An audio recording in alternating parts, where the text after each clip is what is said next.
معتبر ہوتے ہیں وہ آنسو جو کسی کندھے کی نہیں بلکہ سجدوں کی زینت بنتے ہیں۔ ایک سائل نے کسی دانا شخص سے پوچھا، کیا چیز زیادہ اہم ہوتی ہے، راستہ یا منزل؟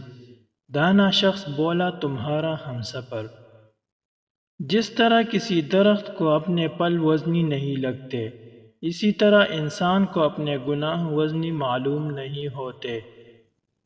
موت کی ہیبت کے آگے دنیا کے تمام غم حقیر ہے۔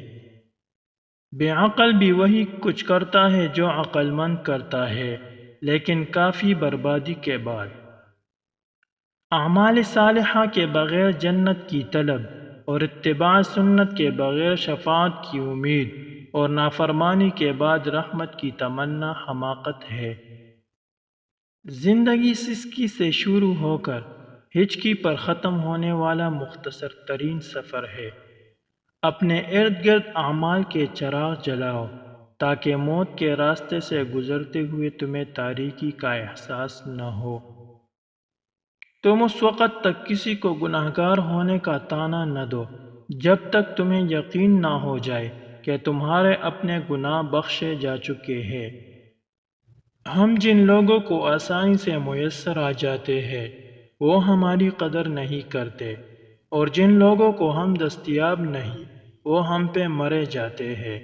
کتنا تضاد ہے چاہے جانے اور کسی کو چاہنے میں۔ پہلی بار میں ہم ہمیشہ غلط لوگوں کو پسند کر لیتے ہیں، اور جب اچھے لوگ ملتے ہیں تو ہم اعتبار کرنا چھوڑ چکے ہوتے ہیں۔ جو ناراض ہو جائے اسے منانے میں دیر نہ کرے، اور جو بیزار ہو جائے اس کے سامنے اپنے الفاظ ضائع مت کرے۔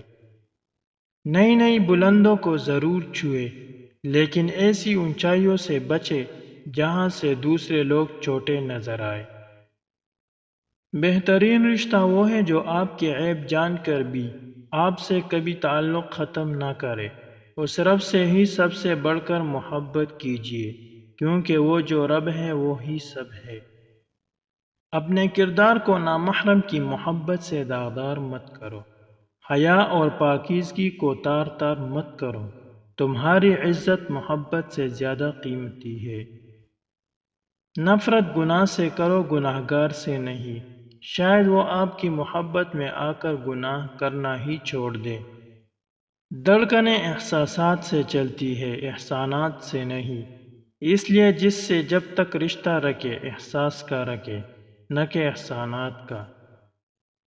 جو شخص سورۃ یاسین مداومت و پابندی کے ساتھ رات کو پڑھنے کا معمول بنا لے اور پھر وہ رات میں مر جائے تو شہید ہو کر مرے گا۔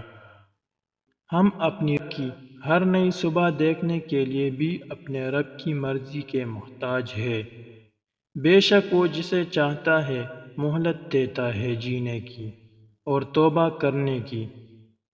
اخلاق کی قیمت کچھ نہیں دینی پڑتی، مگر اس سے ہر انسان خریدا جا سکتا ہے۔ کچھ لوگ آپ کو تب تلک ہی ساتھ رکھتے ہیں جب تک ضرورت ہوتی ہے، جب تک انہیں آپ کی موجودگی چاہیے ہوتی ہے۔ جس وقت ضرورت مکمل ہو گئی آپ کو چھوڑ دیں گے۔ آپس میں پیار محبت سے رہا کرو، کیا معلوم کل شکل نظر آ سکے گی یا نہیں۔ اگر آپ باقاعدگی سے توبہ کے آئینے میں دیکھنے کے عادی ہیں تو آپ کو گناہ کی بدصورتی دکھائی دے جائے گی۔ ہمارے الفاظ، خیالات، خواب، جذبے، عمل اور دعائیں ہمارے باطن کا عکس ہوا کرتی ہے۔ لوگ آپ کے بارے میں جو سوچتے ہیں انہیں سوچنے دیں، بلکہ خوش ہوا کریں کہ اس نفسا نفسی کے دور میں بھی لوگ آپ کے بارے میں سوچ رہے ہیں۔ سب کچھ عارضی ہے، جذبات، خیالات، منظر، لوگ اور دنیا۔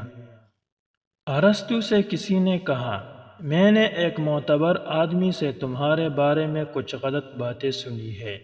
ارسطو نے جواب دیا، غیبت کرنے والا معتبر کیسے ہو گیا؟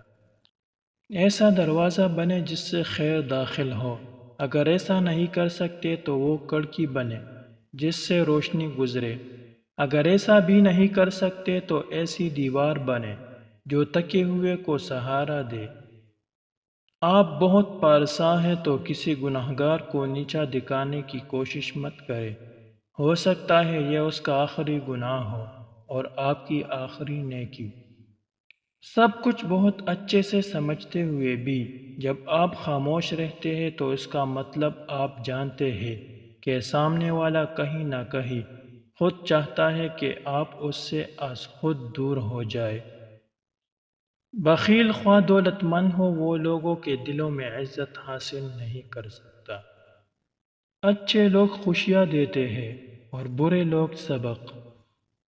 اپنے بچوں کو چاند پر قدم رکھنے والوں کے قصے مت سناؤ۔ چاند کو اپنی انگلی کے اشارے سے دو ٹکڑے کرنے والے محمد صلی اللہ علیہ وسلم کی پیروی کرنا سکھاؤ۔ تمہیں کیا پتا کہ درد سہنے میں، محبت بھولنے میں، خود کو سنبھالنے میں عمریں بیت جاتی ہے، دل مردہ ہو جاتے ہیں اور جذبات سرد پڑ جاتے ہیں۔ رب تھام لیتا ہے گناہگاروں کو بھی، وہ زمانے کی طرح رسوا نہیں کرتا۔ بندہ اس وقت تک اللہ پاک کے عذاب سے امن میں رہتا ہے جب تک وہ اللہ پاک سے استغفار کرتا رہتا ہے۔ دوسروں کے لیے اچھا سوچو گے تو اللہ سبحانہ تعالی تمہارے لیے راستے بنا دے گا اور مشکلیں آسان کر دے گا۔ برائی ڈھونڈنے کا شوق ہے تو آئینے سے کام لیجیے، دوربین سے نہیں۔